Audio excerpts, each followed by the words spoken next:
ज्ञान वैविध्य शिक्षा चैनल में आप सभी लोगों का स्वागत है। और मैं डॉक्टर राकेश कुमार यादव आज आपको विकलांग बालकों की शिक्षा का विकास, ये समावेशी शिक्षा जो टाइटल है उसी के तहत आता है। समावेशी शिक्षा के बारे में अपन लोग अध्ययन कर रहे हैं। समावेशी शिक्षा कोई ज़्यादा बड़ा लंबा टॉपिक नहीं है, केवल इसका एक ही टाइटल निकलता है, सामान्य बालकों को विशिष्ट बालकों के साथ जो शिक्षा उपलब्ध करवाई जाए वो समावेशी शिक्षा है। अब विकलांग बालकों की शिक्षा का विकास कैसे हो, इसके बारे में थोड़ा सा अपन देख लेते हैं। 16वीं शताब्दी में कौन आया, 17वीं शताब्दी में कौन आया, 18, 19, 20 सेंचुरी में कौन आया और वर्तमान परिप्रेक्ष्य में इसका क्या चल रहा है।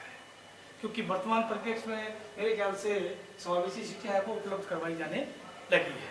अब जैसे मैं आपको थोड़ा सा 16वीं शताब्दी के बारे में बताऊं तो उसमें Petra Ponce de Leon, Petro, इसका नाम क्या है देखिएगा, अंग्रेज का कोई Petro Ponce de Leon, Petro Ponce de Leon, ये 16वीं शताब्दी के अंदर इसने विशिष्ट बालकों की शिक्षा के लिए अपना प्रस्ताव, अपना व्यूज रखा था। स्पेन का पादरी था ये, इसने स्कूल शुरू की थी। ये कहाँ का पादरी था? स्पेन का पादरी था। देखिए नाम ही थोड़े विचित्र से नाम है, इसके थोड़ा सा देखना पड़ता है कौन कौन से नाम है। गलत नाम अपन शेयर करने का मतलब नहीं है इसका। तो इसलिए थोड़ा सा ये पेट्रो पोंस डी लियोन, ये स्पेन का पादरी था और इसने 16वीं शताब्दी के अंदर विशिष्ट बालकों की शिक्षा के लिए अपनी रिकमेंडेशन सिफारिश करना प्रारंभ कर दिया था। जुआन पेब्लो बोनट द्वारा लिखी गई पुस्तक, पोस्ट पर पढ़ने में पहली पुस्तक लिखी गई, जुआन पेब्लो बोनट, जुआन पेब्लो बोनट।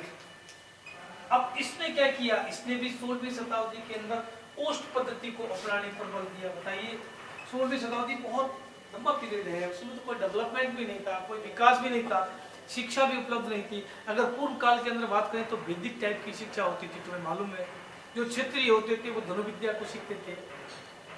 तो धनुर्विद्या जो है ना वो वैदिक काल के अंदर प्रचलन में थी ईसा पूर्व से। और फिर धीरे धीरे ब्राह्मणों को ज्ञान, वो है ना 4 जातियां, क्षत्रिय, वैश्य, शूद्र, है ना, तो ये 4 जातियां, और इनका ब्राह्मणों का क्या था, साहित्य ज्ञान देना, शिक्षा उपलब्ध करवाना, क्षत्रियों का युद्ध करना। इस प्रकार की वैदिक शिक्षा से ही काल से शिक्षा चली आ रही है। लेकिन अपन 16वीं शताब्दी से ले ले, क्योंकि अपन विशिष्ट बालकों की शिक्षा का विकास के बारे में अध्ययन कर रहे हैं। तो विशिष्ट बालकों में ये जुआन पेब्लो बोनट, इसने पोस्ट पद्धति, होठों से शिक्षा कैसे पद्धति, क्योंकि बच्चे बोल नहीं पाते थे, पोस्ट पद्धति की शिक्षा पर इसने क्या किया था, बल दिया था, शिक्षा पर बल दिया था। ठीक है, तो ये अपन 16वीं शताब्दी के बारे में अध्ययन किया अपन ने कि पेट्रो पोंस डी लियोन और जुआन पेब्लो बोनट, जुआन पेब्लो, है ना, जुआन पेब्लो बोनट, ये इस प्रकार के जो विचारक आए, इन लोगों ने 16वीं शताब्दी के अंदर शिक्षा के बारे में अपना विचार व्यक्त किया। 17वीं शताब्दी में स्पेन का लोगों की उच्च शिक्षा, है ना, जॉन वल्वर के बीच में अनेक पद्धतियां अपनाई। जॉन कोनार्ड आमुन, स्विस व्यक्ति था, हॉलैंड में रहे, पोस्ट रीडिंग पर इसने बल दिया, जॉन आमुन। अब देखिए जॉन आमुन नाम का इसने 17वीं शताब्दी में दिया, जॉन आमुन। ये देखो नाम थोड़े अलग अलग हैं, इनको थोड़ा सा लर्न करना थोड़ा सा प्रॉब्लम आ जाती है, ये अलग अलग नाम है और इन नामों को अपन को थोड़ा लर्न करके 16वीं शताब्दी के बारे में, 17वीं शताब्दी के बारे में। 18वीं शताब्दी में कौन है? जर्मनी का हेनिक एचडी।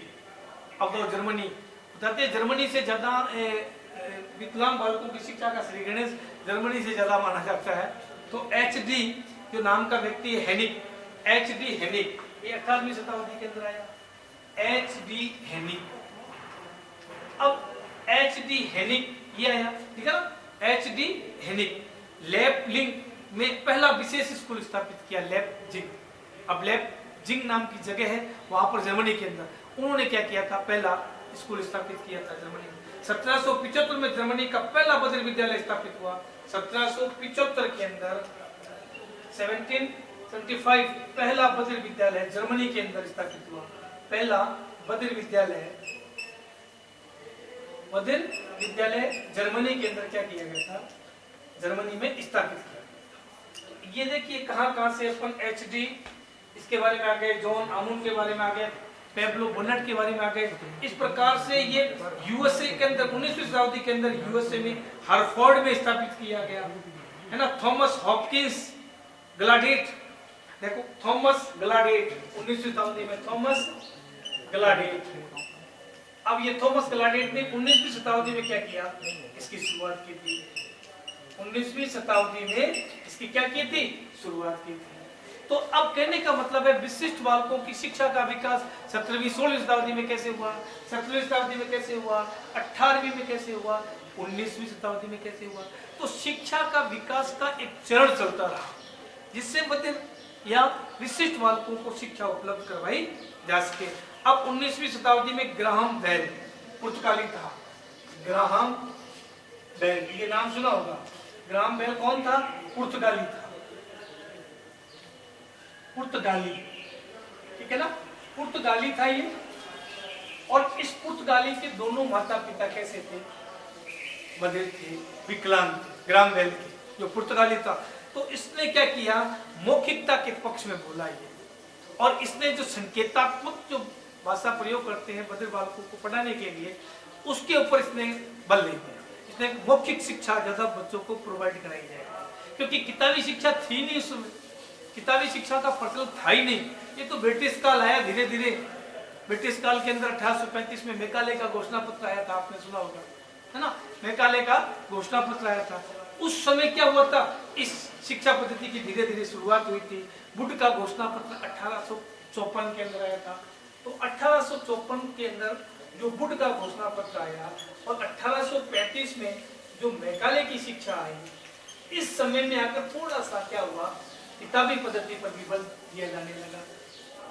इन लोगों ने भी, अगर कोई पूछे आपसे, इन लोगों ने भी सामान्य शिक्षा पद्धति दिया, चाहे मैकाले जी हो और चाहे आपका ये वुड का घोषणा पत्र जिसे मैग्ना कार्टा कहा जाता है। तो ये दोनों, फिर इसके बाद आपने नाम सुना होगा वुड का घोषणा पत्र के अलावा 1986 की शिक्षा नीति भी आई थी। बंबई में विश्वविद्यालय स्थापित हुए थे। सार्जेंट कमीशन आया था, सैडलर कमीशन आया था, मुदालियर आयोग आया था। शिक्षा के बाद और शिक्षा के पश्चात क्या क्या इसके अंदर अपने को विशिष्ट बालकों की शिक्षा के लिए विकास में क्या योगदान। तो मैं तो अगर कोई मेरे से पूछे कि भाई विकलांग बालकों की शिक्षा का विकास की मुख्य श्रेय किसे दे, तो ये समस्या हो जाएगी। विकलांग बालकों की शिक्षा का श्रेय तो हालांकि 16वीं शताब्दी में प्रारंभ हो गया था, 18वीं शताब्दी, 19वीं शताब्दी और 20वीं सेंचुरी, 21 सेंचुरी सारी चल रही है, लेकिन कोई विशेष इसमें नहीं है। अब अपने इंडिया के अंदर अगर कोई पूछे कि विशिष्ट बालकों की शिक्षा का जो विकास है इंडिया के अंदर कैसे, तो सबसे पहले मुंबई के अंदर इसका एक 1883 है या 54 है, देखता हूँ तारीख कितनी तारीख है, वहाँ पर सबसे 1885 के अंदर भारत में मुंबई के अंदर इसका स्थापना की। 1885 के अंदर मुंबई के अंदर सबसे पहला बधिर विद्यालय की स्थापना की गई। ठीक है, तो अपने को ये ध्यान में होना चाहिए 1885 के अंदर सबसे पहले मुंबई के अंदर, मुंबई में बधिर बालकों की या विशिष्ट बालकों के लिए, विशिष्ट बालकों की शिक्षा के लिए, बालकों की शिक्षा के लिए शुरुआत हुई थी। शुरुआत हुई थी कब, 1885। अब बताइए आप 1885 में भी अगर कोई पूछे क्रियान्वित ढंग से किया गया नहीं किया गया, क्योंकि विशिष्ट बालकों की शिक्षा बहुत समस्याएं बढ़ रही है, उन समस्याओं का समाधान कैसे किया जाए। अब समस्या कोई पूछे कौन कौन से परिवार संबंधी समस्या थी, उनके आर्थिक समस्या थी, है ना, उनकी आर्थिक समस्या थी, उनके रहने की समस्या थी, उनके खाने की समस्या थी, है ना, उनके पढ़ने के लिए समस्या थी, स्कूल जाने की समस्या थी, घरों से बाहर नहीं निकलते थे। आपको अभी मालूम को 40 साल पहले, 50 साल पहले घटना बताऊं, वहां कोई भी बधिर बालकों को कोई ध्यान नहीं दिया था। कोई भी माता पिता अपने बच्चे को स्कूल भेजने के लिए उत्सुक नहीं रहता था। वो बधिरता, उसकी अपंगता उसके जीवन का एक विनाश बन देते थे, और वो व्यक्ति अपंग होने के कारण क्या रहता था, समाज से वंचित रहता था और शिक्षा से भी क्या रहता था, वंचित रहता था। तो 1885 के अंदर सबसे पहले मुंबई में विशिष्ट बालकों की शिक्षा के लिए शुरुआत की गई। उसके बाद में आपको बता दूं कलकत्ता के अंदर की गई थी, उसके बाद नंबर 3 पर चेन्नई में की गई। चेन्नई में की गई। आज आपको मालूम होगा राजस्थान के अंदर देख लो, बहुत से हर जिले के अंदर प्राय आपको मध्य विद्यालय मिल जाएंगे। हालांकि मैंने आपको एक बार कहा था कि मध्य विद्यालय गवर्नमेंट नहीं, गवर्नमेंट राजस्थान में नहीं, 3 बताए थे मैंने आपको पहले। उधार वाला बताया था ना, बीकानेर वाला बताया था, एक बसवाड़ा वाला बताया था। लेकिन इसके अलावा आपने नाम सुना होगा वैशाली नगर के अंदर, वहां पर मध्य बालकों के लिए अजमेर के अंदर वैशाली नगर के अंदर मध्य बालकों के लिए चल रहा है विद्यालय। और उसके अंदर थोड़ा सा क्या है, उन्होंने नई टेक्निक से, नई इंस्ट्रूमेंट से नया नवाचार लाकर उन बच्चों की शिक्षा के लिए प्रेरित किया, उन बधिर बालकों के लिए। लेकिन उनका विद्यालय तो अलग ही हो गया। अब वैशाली नगर वाला अलग हो, चाहे जयपुर वाला हो, चाहे बीकानेर वाला हो, चाहे किसी भी हो, अपने नागौर जिले के अंदर भी कई जगह मिल जाएंगे विद्यालय, तो हर जिले हेडक्वार्टर पर मिल जाएंगे। लेकिन वो विद्यालय किसके द्वारा संचालित किए जा रहे हैं? सरकार के द्वारा नहीं, विशेष एनजीओ के द्वारा संचालित किए जा रहे हैं। तो वो विद्यालय तो अलग ही हो गए ना। लेकिन अब हम क्या कर रहे हैं, उन बच्चों को जब से ये समावेशी शिक्षा लागू हुई, मैं आपको बताऊं समावेशी शिक्षा कब लागू हुई, तारीख बता देता हूं उसकी, क्योंकि समावेशी शिक्षा अपने यहाँ 2000 देखता हूँ भाई,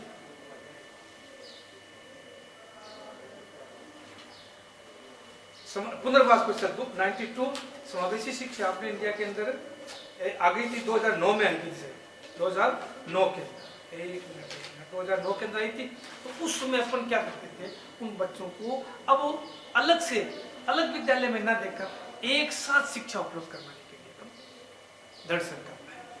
अपनी इच्छा है कि हर बालक को समावेशी विद्यालय में क्या किया जाए, शिक्षा दी जाए। क्योंकि अलग विद्यालय वैशाली नगर का अलग बन गया, चेन्नई का अलग बन गया, मुंबई का अलग बन गया, है ना, बीकानेर का अलग बन गया, जयपुर का अलग बन गया, ये अलग अलग विद्यालय में नहीं, अब इनको एक साथ इंक्लूड करके और शिक्षा क्या करो, प्रोवाइड करो। तो कहाँ कैसे 16वीं शताब्दी में चलते आए, 17वीं 18वीं 19वीं में आए, फिर उसके बाद उन बच्चों को अपन ने क्या किया, अलग विद्यालय बनाए। लेकिन अब हम क्या कर रहे हैं, उन बालकों को सामान्य बालकों के साथ शिक्षा क्या करा रहे हैं, उपलब्ध करवा रहे हैं। अब इसके अंदर आ जाएगा कोई आपका मूल विषय क्या थे, जैसे आपने नाम सुना होगा यूनिसेफ और यूनेस्को, है ना। इन्होंने भी अपने उस एजेंडे के अंदर विशिष्ट बालकों के लिए शिक्षा का हर मुद्दे पर उन्होंने रखा। अगर आपको मैं दिखाऊं कौन कौन से मुद्दे पर उन्होंने क्या क्या रखा, तो उनके मैं आपको एजेंडे बताऊं कौन कौन से। देखिए 1998 के अंदर, है ना, अंतर्राष्ट्रीय विश्व सम्मेलन यूनिसेफ और यूनेस्को में आयोजित किया जाता है। अब उसके अंदर 3 दिसंबर को आपको ध्यान में होगा विकलांग दिवस के रूप में मनाया जाता है। तो इन बालकों की शिक्षा के विकास के लिए इन्होंने अपने एजेंडे के अंदर ये रखा कि विशिष्ट बालकों को आगे बढ़ाना। जैसे मैं आपको बताऊं 2098 के अंदर विकलांग बालकों के साथ मिलकर विकास के लिए, कला और संस्कृति का विकास के लिए जो 1998 के अंदर एक सम्मेलन हुआ था, उसमें ये एजेंडा रखा कला और संस्कृति का विकास होना चाहिए। अभी आपने सुना होगा आत्मनिर्भर बनने के लिए भाषण देगा ना, मोदी जी ने कहा अभी कुछ समय पहले आत्मनिर्भर बनने के लिए। तो आत्मनिर्भर बनने के लिए इन बालकों के लिए 2012 के अंदर यूनिसेफ और यूनेस्को भी एक सम्मेलन हुआ था। उनके अंदर इन बालकों को भी आत्मनिर्भर बनाने के लिए प्रेरणा दी जा रही है। तो आत्मनिर्भर का प्लानिंग कोई आज देंगे थोड़ी है ये, ठीक है, अच्छी बात है, अब पूरा आत्मनिर्भर बनो। तो ये 2012 के अंदर मैं एक रीडिंग करता हूँ, देखो आपको किताब से रीड आउट करके बताता हूँ। 2012 का एजेंडा क्या था, 2012 के अंदर सामान्य एक विकलांग व्यक्ति सामान्य रूप से एक साथ एक स्तर पर जीवन व्यतीत कर सके, एक साथ अपना जीवन व्यतीत कर सके और व्यक्ति क्या कर सके, आत्मनिर्भर बन सके। तो 98 का फॉर्मूला लो, कभी कहेगा कला संस्कृति का विकास करो, कभी कहेगा आत्मनिर्भर बनो, कभी इन बालकों के लिए नवाचार की या तकनीकी वाली शिक्षा वो प्रोवाइड कराओ, कभी इन बच्चों के लिए आर्थिक मदद के सहयोग के लिए प्रेरणा देगा, कभी इनका नैतिक या को एक्टिविटी विकास करने के लिए प्रेरित करेगा। तो हर अधिवेशन के अंदर कुछ न कुछ आपको नया एजेंडा मिलेगा, चाहे वो यूनिसेफ के द्वारा आयोजित हो, चाहे वो यूनेस्को के द्वारा आयोजित हो। फिर इनके लिए आपको ध्यान में होगा पुनर्वास परिषद की स्थापना की गई है, RCI। अब RCI की स्थापना क्यों की गई है, इन बच्चों को सामान्य बच्चों के साथ जोड़कर इनको क्या की जाए, शिक्षा उपलब्ध करवाई जाए। तो इनका शिक्षा का स्तर अन्यथा क्या हो जाएगा, डाउन हो जाएगा। ये बच्चे समाज से विकृत हो जाएंगे, पिछड़ जाएंगे। इसलिए इनको सर्वांगीण विकास, चौमुखी विकास करने के लिए इन दोनों बालकों को हमें समावेशी शिक्षा उपलब्ध करवानी चाहिए, ताकि ये बालक शिक्षा का विकास करें और देश का विकास करें। लेकिन संक्षिप्त में ये कहूँगा, इन बालकों को आज भी समाज के अंदर हे दृष्टि से देखा जा रहा है। चाहे इनको समावेशी शिक्षा उपलब्ध करवा दो, चाहे इनको तकनीकी शिक्षा उपलब्ध करवा दो, चाहे इनको नैतिकता पर बल दो, चाहे इनकी को एक्टिविटीज पर दो, चाहे इनके लिए आप कितना भी इंस्ट्रूमेंट उपलब्ध करवा दो, चाहे इनको नई तकनीकी से पढ़ा दो, चाहे इनके लिए कॉक्लियर इम्प्लांट लगा दो, चाहे इनके लिए कान में सुनने वाली मशीनें लगा दो, चलने के लिए इनके व्हील चेयर वाली मशीन दूर करा दो। लेकिन फिर भी इन बालकों को आज भी समाज क्या करता है, हे दृष्टि से देखता है। इसलिए सबसे पहले हमें क्या करना पड़ेगा, अपने अंदर जो इनके प्रति जो हमारी जो भावना गलत है उसको इम्प्रूव करना पड़ेगा, और शिक्षा में नवाचार लाकर, समानता का अधिकार दिलाकर, है ना, इनके प्रति भ्रातृत्व भाईचारे की भावना को ध्यान में रखकर हमें इनको भी क्या करना पड़ेगा, आगे बढ़ाना पड़ेगा, तभी तो आगे बढ़ेंगे। अन्यथा ये क्या हो जाएंगे, पिछड़ते चले जाएंगे। पहले तो शिक्षा ले ही नहीं रहते। आज से मैंने 40 साल पहले एक बताया था कि शिक्षा इनके लिए कुछ भी नहीं थी। 16वीं शताब्दी 18वीं शताब्दी में केवल एक कागजी कार्रवाई के रूप में इनका अनुमान था, बाकी वास्तविक में ये शिक्षा से हमेशा वंचित रहे हैं। आज भी शिक्षा से ये क्या है, वंचित है। तो ऐसे बालकों के लिए हमें शिक्षा का विकास करना होगा और अपने आप को बदलना होगा तथा इनके व्यवहार में बदलाव लाना होगा, ताकि संपूर्ण विकास हो सके। इन बच्चों को भी आत्मनिर्भर बनाना पड़ेगा। इनको ऐसी शिक्षा उपलब्ध करवाओ, जैसे मान लो ये बच्चे पढ़ाई में इंटेलिजेंट नहीं है, सपोज कीजिए उदाहरण के लिए, तो इनको क्राफ्ट की है, इनको हस्तलिखित है, इनको बुनियादी शिक्षा है ना, इनको बैठने वाला कोई काम की शिक्षा है, क्योंकि इनकी टैलेंटेड प्रतिभा अलग है सामान्य बालकों से। तो इनको इस प्रकार की शिक्षा उपलब्ध करवाओगे तो ये बालक उन अपने हुनर की जो तकनीकी है, हुनर की तकनीकी के द्वारा ये विद्यार्थी क्या होंगे, आगे बढ़ेंगे। और इनका आगे बढ़ने का मतलब देश और समाज और विश्व आगे बढ़ेगा। इन्हीं शब्दों के साथ मैं आपको विराम देता हूँ। अगला टॉपिक कल बताऊंगा। Thank you.